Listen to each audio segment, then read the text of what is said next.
அன்பர் இயேசுவின் நாமத்தில் வாழ்த்துக்கள். கர்த்தரிடத்துல விசாரித்து காரியங்களை செய்யும் போது நாம் ஜெயமுள்ளவர்களாய் காணப்பட முடியும் இல்லையா? நம்ம எல்லாருக்கும் தெரியும். ஆனாலும் சில வேளைகள்ல என்ன செய்வோம்? தேவனிடத்துல விசாரியாதபடி காரியங்களை நாம் அவசரப்பட்டு செய்து சில சிக்கல்கள்ல மாட்டிக்கொள்வோம் அல்லவா? பிரியமானவர்களே, அருமையான ஒரு வசனத்தோடு இன்னைக்கு அன்பர் நம்மை சந்திக்கிறார்.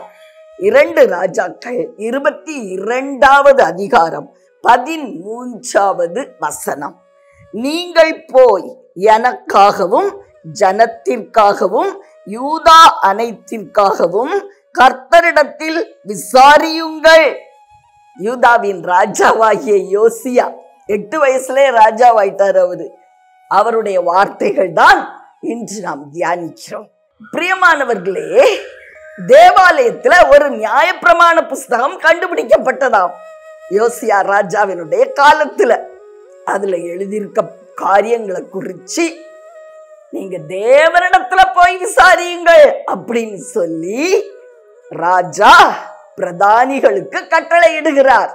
பிரியமானவர்களே, கர்த்தரிடத்துல எதுவானாலும் விசாரிச்சு செய்யற பழக்கம் உடைய ராஜாக்கள் தங்களுடைய வாழ்க்கையில ஜெயமுடையவர்களாகவே காணப்பட்டிருக்கிறார்கள். தாவீது ராஜா அதுக்கு ஒரு நல்ல எடுத்துக்காட்டு. எதுவானாலும் தேவனிடத்துல விசாரியாமல் அவர் காலை எடுத்து வைக்கவே மாட்டார். காரணம் என்ன தெரியுமா? தாவீது ராஜாவுக்கு தெரியும், தன்னுடைய வாழ்க்கையை குறிச்சு தேவன் ஒரு நோக்கம் வச்சிருக்காரு. அந்த நோக்கம் என்னுடைய வாழ்க்கையில நிறைவேறணும்னா நான் ஒவ்வொரு பகுதியிலும் ஒவ்வொரு அடியிலும் தேவனிடத்துல விசாரித்து காரியங்களை நடப்பிக்க வேண்டும். அப்படி நடப்பித்தால் நான் சென்று அடைய வேண்டிய லெக்கை லகுவாய் சென்று அடைந்து விடுவேன்.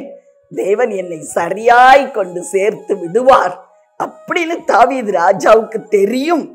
ஆதலால் அவர் எந்த யுத்தத்திற்கு போனோம், யுத்தத்திற்கு போகிற காலம் என்ன, இந்த யுத்தத்திற்கு போகலாமா வேண்டாமா எல்லாம் விசாரித்துதான் தன்னுடைய அடிகளை எடுத்து வைப்பாராம். பிரியமானவர்களே, வெற்றியின் மனிதனாகிய தாவீதினுடைய காரியத்தை நாம் பார்த்தோம் அல்லவா? நாமும் கூட தேவனிடத்துல விசாரிக்காம காரியங்களை நடப்பித்தால் தோல்வியை சந்திக்க கூடும்.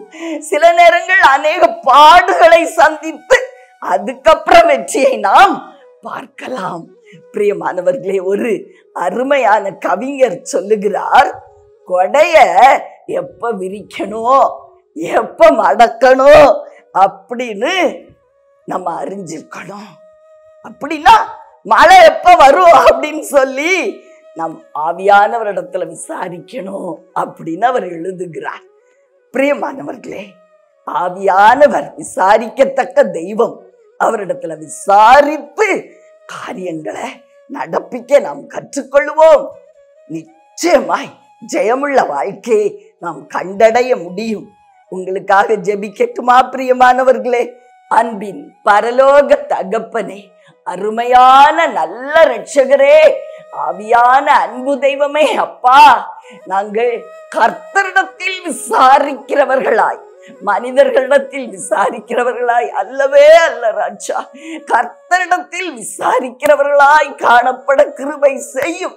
ஞானத்தோடும் புத்தியோடும் உம்மிடத்தில் காரியங்களை விசாரித்து காலடிகளை எடுத்து வைத்து ஜெயமுள்ளவர்களாய் காணப்பட உதவி செய்ய இரட்சகர் இயேசுவின் நல்ல நாமத்தில் நல்ல பிதாவே, ஆமென்.